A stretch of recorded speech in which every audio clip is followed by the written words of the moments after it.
Before we get started, I want to say this first. Every state in America has its own kind of beauty. Some of it is obvious, some of it sneaks up on you. There are places where you pull over on the side of the road, not because you plan to, but because the view forces you to. That's what this list is about. I've spent years traveling around the country, and honestly, this was one of the hardest videos to put together. Not because there aren't enough beautiful places, but because there are too many. This list isn't about cities, jobs, or nightlife. It's about natural beauty, national parks, state parks, landscapes that feel untouched, and places where you can step outside and immediately feel connected to the environment around you. If you love mountains, coastlines, deserts, forests, and wide open spaces, this video is for you. These are the 5 most beautiful states in America. Number 5. Utah. We begin our journey in the high desert, Utah. If you have never been here, it is almost impossible to prepare yourself for the palette. The colors of Utah do not look real. They look like they were graded in a movie studio. The dirt is a deep, burning orange. The sky is a piercing, impossible blue. And the contrast between the two is so sharp it almost hurts your eyes. This state is a geological wonderland that has been carved by wind and water over millions of years. It feels less like a state and more like a different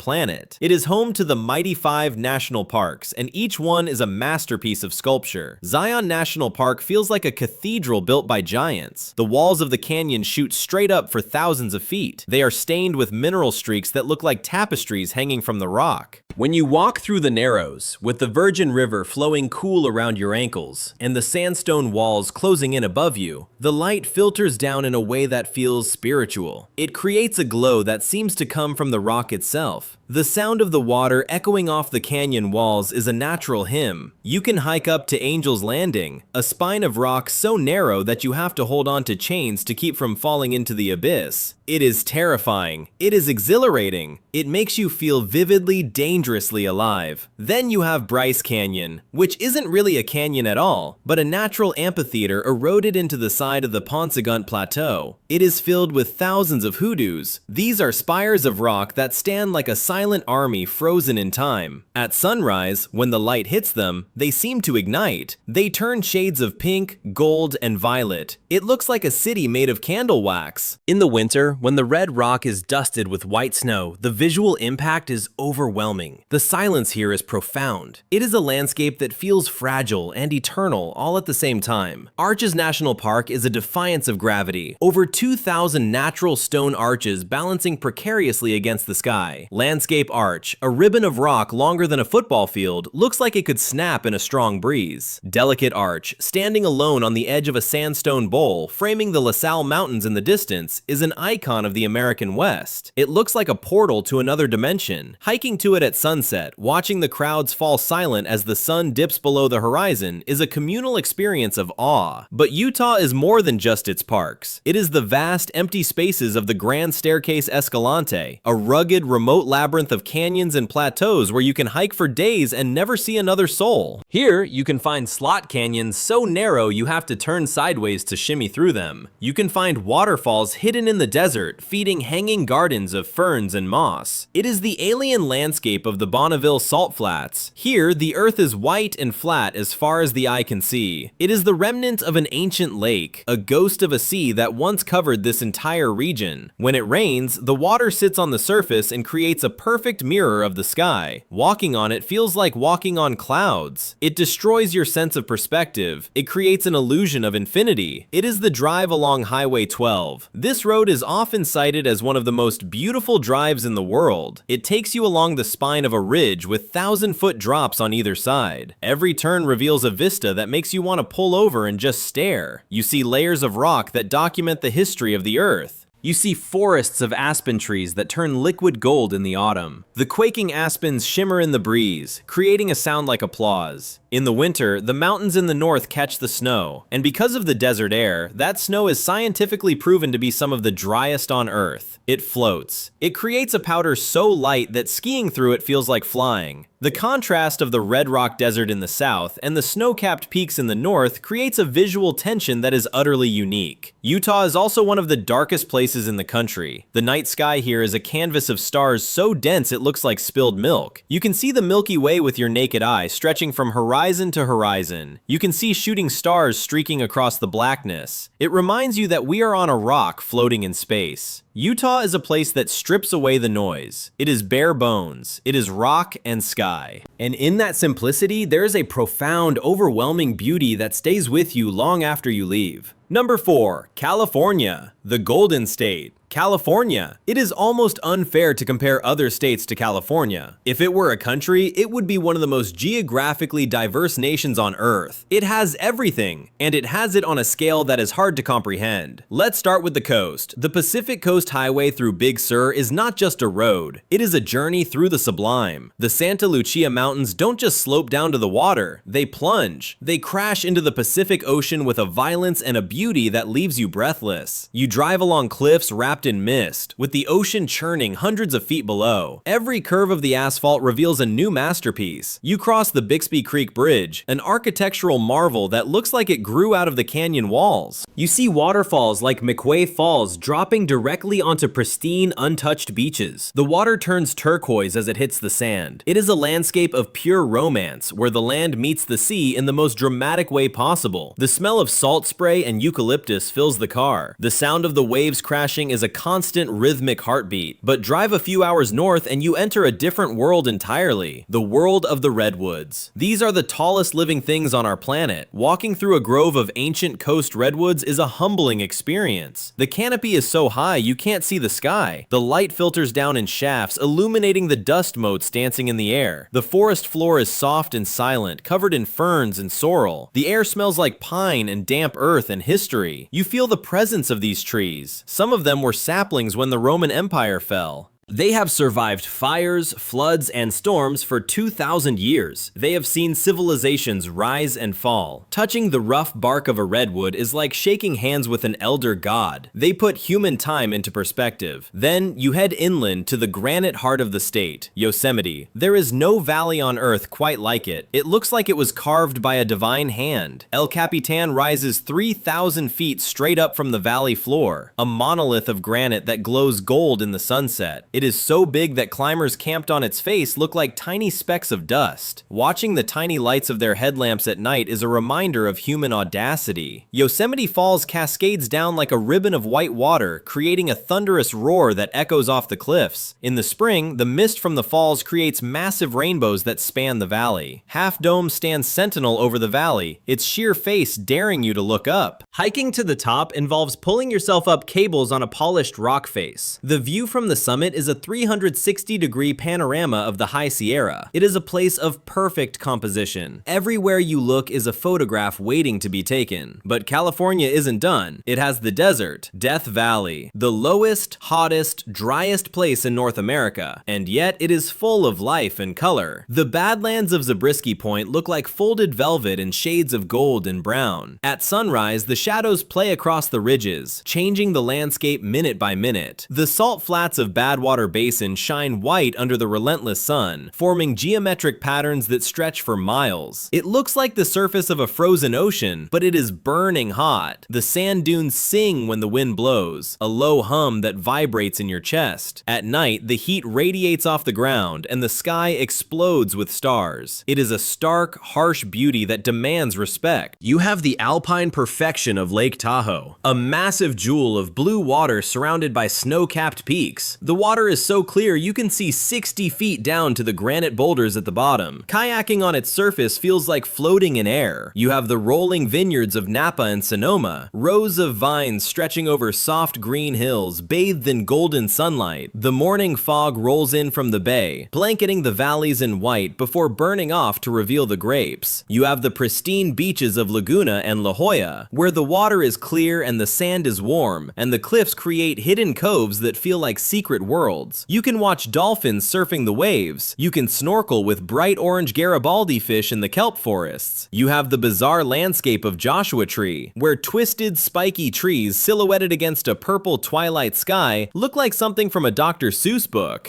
The giant boulders look like they were piled up by a child playing with pebbles. California is a state of superlatives. The highest point in the lower 48, Mount Whitney. The lowest point, Death Valley. The tallest trees. The biggest trees. It is an embarrassment of riches. It is a place where you can ski in the morning and surf in the afternoon. It creates a sense of endless possibility, a sense that there is always something more to see, just over the next ridge. Number 3. Hawaii. We leave the continent now. We fly over 2,000 miles of open ocean to a chain of islands born from fire. Hawaii. It is the smallest state on our list, but pound for pound, it might be the most beautiful place on Earth. Hawaii feels like a dream that you don't want to wake up from. The colors here are different. They are more vivid, more saturated. The ocean isn't just blue. It is a spectrum of turquoise, indigo, and sapphire that looks like it has been photoshopped. The mountains aren't just brown rock. They are draped in emerald green velvet, folded into ridges and valleys that look soft to the touch. Let's talk about Kauai, the Garden Isle. This island is home to the Nepali coast. This is a landscape that defies logic. Cliffs that rise 4,000 feet straight out of the ocean. They are fluted like the curtains of a theater stage. They are so steep, so rugged that no road can cross them. You can only see them by boat, by helicopter, or by hiking the Kalalau Trail. And when you do, it changes you. You see waterfalls cascading thousands of feet down the green walls, disappearing into the mist before they hit the sea. You see sea caves and hidden beaches that look like the beginning of the world. The air is filled with the mist of the ocean and the scent of tropical flowers. It feels primordial. It feels like dinosaurs could step out of the jungle at any moment. Then you go to the Big Island, Hawaii. Here, you can watch the Earth being born. Hawaii Volcanoes National Park is one of the few places on the planet where you can see active lava flowing. You can see new land being created as the molten rock hits the ocean in a cloud of steam. It creates a landscape of black rock that is startling against the blue of the sea. Walking on the hardened lava flows feels like walking on the skin of the planet. It is crunchy and sharp and glitters like obsidian. It is raw. It is primal. It reminds you that the Earth is alive. But the Big Island also has Mauna Kea, a dormant volcano that stands nearly 14,000 feet above sea level. If you measure it from its base on the ocean floor, it is the tallest mountain in the world. You can drive from a tropical beach to the snow-capped summit in a couple of hours. You pass through nearly every climate zone on Earth. You start in a humid rainforest. You climb through grassy uplands. You cross a barren desert of red cinder cones. And finally, you reach the alpine tundra at the peak. Above the clouds, the observatories look like a futuristic city watching the deepest parts of the universe. The sunset from the summit is a spiritual event.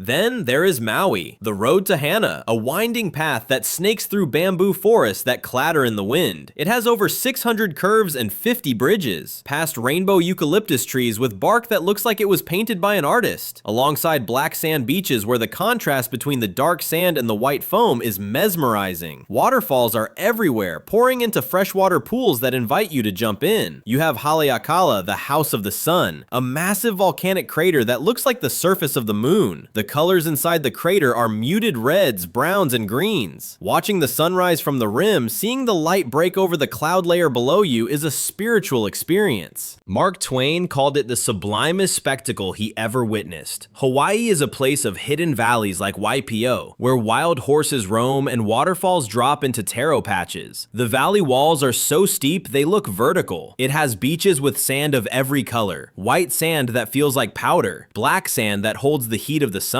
even green sand made from olivine crystals. The water is warm. The trade winds are gentle, blowing the humidity away. The air smells like plumeria and ginger and salt. Hawaii is a place where nature feels benevolent. It is abundant. It is lush. Fruit grows wild by the side of the road. It creates a sense of peace that sinks deep into your bones. The aloha spirit isn't just a marketing slogan. It is a connection to the land, a respect for the beauty that surrounds you. It is an understanding that we are part of nature, not separate from it. Hawaii is paradise. Simple as that. Number 2, Montana. We return to the mainland. We return to the mountains, but these aren't the manicured mountains of a ski resort. These are wild. Montana. They call it Big Sky Country, and the moment you cross the border, you understand why. The horizon seems to physically stretch further here. The land opens up. The clouds are massive, towering structures that drift across a blue expanse that feels infinite. They cast giant shadows that move across the plains like ships at sea. Montana is the American West as it exists in our imagination. It is untamed. It is vast. It is breathtakingly empty. The crown jewel of this state, and perhaps the entire national park system, is Glacier National Park. They call it the crown of the continent, and it earns that title. This is a landscape that has been carved by ice over millions of years. The peaks are jagged and sharp, cutting into the sky like teeth. The valleys are deep and U-shaped, carpeted in wildflowers during the short summer. Bear grass blooms in creamy white tufts, looking like light bulbs dotting the hillsides. The lakes are long and cold and filled with water that is a startling shade of turquoise. This color comes from glacial flour, rock that has been ground into fine powder by the ice. Driving the Going to the Sun road is a bucket list experience for anyone who loves nature. It is an engineering marvel that clings to the side of the cliffs, taking you up over the Continental Divide at Logan Pass. Every turn offers a view that makes your heart stop. You look down thousands of feet into the valley floor.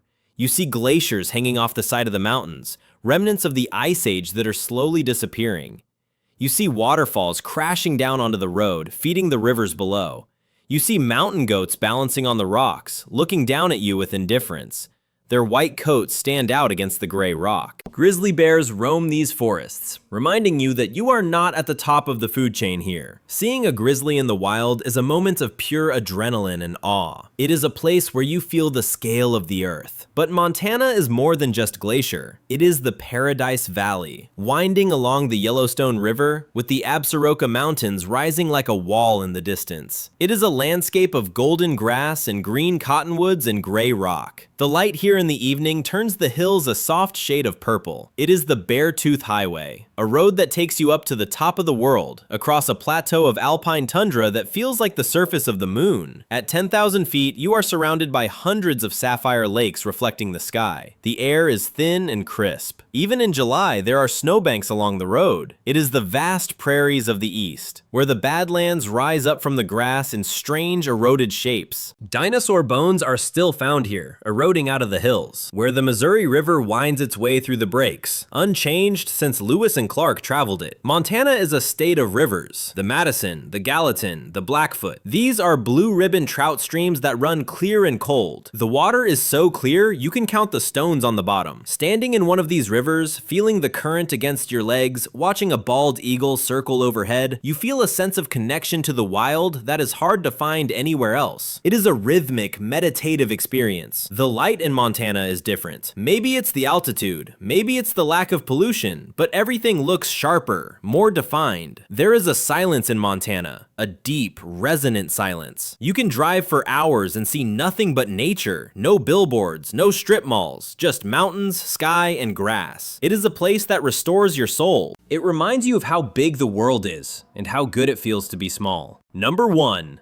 Alaska. And finally, number 1. There was never really any doubt. There is beautiful, and then there is Alaska, the last frontier. If the other states on this list are beautiful, Alaska is sublime. It operates on a scale that the human mind can barely comprehend. Everything here is bigger. The mountains are taller, the rivers are wider, the forests are deeper, the weather is wilder. It has more coastline than all the other states combined. It has the highest mountain in North America, Denali. Standing at over 20,000 feet, Denali is not just a mountain, it is a beast. It creates its own weather systems. It rises out of the tundra like a white wall. It is so big that it is often hidden by its own clouds. But seeing it on a clear day is a religious experience. It dominates the horizon for hundreds of miles, a constant reminder of the power of geology. Alaska has glaciers the size of entire states. You can take a boat into Kenai Fjords National Park and float in front of a wall of ice that is miles wide and hundreds of feet tall. all. You can hear the ice cracking and groaning, a sound like a living thing. It sounds like a gunshot ringing out across the water. You can watch house-sized chunks calve into the ocean with a sound like thunder, sending waves rolling under your boat. It is a display of power that leaves you shaking. The water is filled with icebergs that are sculpted into fantastic shapes. You have the inside passage, a maze of forested islands and deep fjords. Mist clings to the trees, creating a moody, atmospheric landscape. The trees here are ancient Sitka spruces and western hemlocks, draped in moss. Whales breach in the calm waters, their breath hanging in the cold air. Seeing a humpback whale lunge feed is one of the most spectacular sights in nature. Bears patrol the shorelines looking for salmon. They are the rulers of this domain. It feels ancient. It feels like the Earth before humans arrived. You have the Brooks Range in the north, a sea of jagged limestone peaks that stretches across the Arctic. There are no roads here, no trails, just millions of acres of pure, unadulterated wilderness. This is the gates of the Arctic. You travel by bush plane, landing on gravel bars or frozen lakes. The silence is absolute. In the summer, the sun never sets. The midnight sun paints the landscape in an eternal golden hour. The light is soft and unending. You lose track of time. You lose track of the day. You can go for a hike at 2 a.m. and see perfectly clearly. The flowers bloom in a frenzy of color, trying to soak up every second of light. Fireweed paints the hillsides in brilliant magenta. In the winter, the sky comes alive. The aurora borealis. Ribbons of green, purple, and red light dancing across the stars. They move like curtains in a breeze. They shimmer and pulse, lighting up the snowy landscape. It is magic, pure magic. Alaska is the wildest place left. It is home to the grizzly bear, the moose, the wolf, the caribou. Caribou migrations here rival the Serengeti, animals that roam free in a landscape that hasn't changed since the Ice Age. It is beautiful in a way that is raw, in a way that is indifferent to you. It doesn't care if you look at it, it just is.